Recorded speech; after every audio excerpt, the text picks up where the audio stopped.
ये किस्सा है उत्तराखंड के एक छोटे से गांव लाटूधार का, जो पहाड़ियों के बीच बसा हुआ है।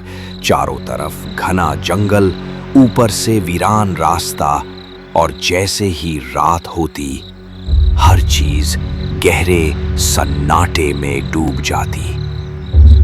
गांव के बुजुर्ग हमेशा कहते थे, इस गांव के बाहर पीपल के पेड़ के पास रात को मत जाना, वहां कोई है जो अंधेरे में घूमती है। पर नई पीढ़ी इन बातों पर हंसी उड़ाती थी।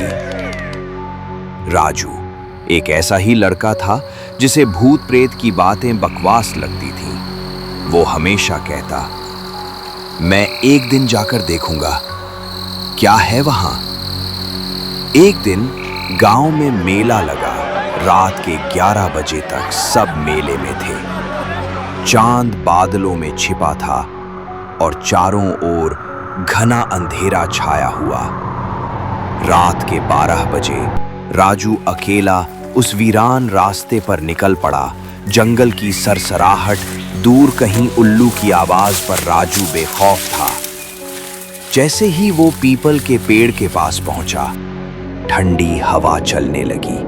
उसने देखा पेड़ के नीचे कोई बैठा है, काले कपड़ों में लिपटी एक औरत, लंबे बाल जमीन पर बिखरे हुए, चेहरा पूरी तरह झुका हुआ। अरे कौन है वहां? कोई जवाब नहीं आया। वो और करीब गया और जैसे ही हाथ बढ़ाया, वो औरत धीरे धीरे उठने लगी। उसकी गर्दन सीधी नहीं थी, एक तरफ झुकी हुई। जैसे ही उसने चेहरा उठाया, सफेद चेहरा, लाल आंखें और पूरा मुंह खून से सना हुआ। राजू चीखते हुए भागा, पर जितना वो भागता उतनी ही वो परछाई उसके पीछे दौड़ती। रास्ते भर अजीब आवाजें, जैसे कोई कह रहा हो, कहीं मत जा, तू भी यहीं रहेगा। किसी तरह वो गांव की चौपाल तक पहुंचा।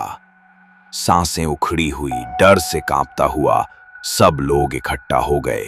काली दादी ने कहा, मैंने पहले ही कहा था उस रास्ते मत जाना। वो आत्मा इस गांव की नहीं है। बरसों पहले एक औरत की हत्या हुई थी वहां।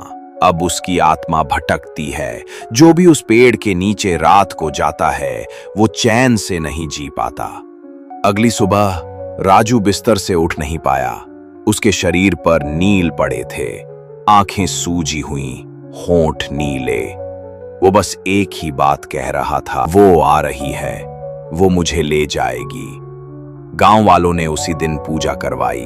पीपल के पेड़ के नीचे हवन किया। पुजारी ने जगह को शुद्ध किया, पर कहते हैं आज भी अमावस्या की रात वहां से औरत के कराहने और हंसने की आवाजें आती हैं।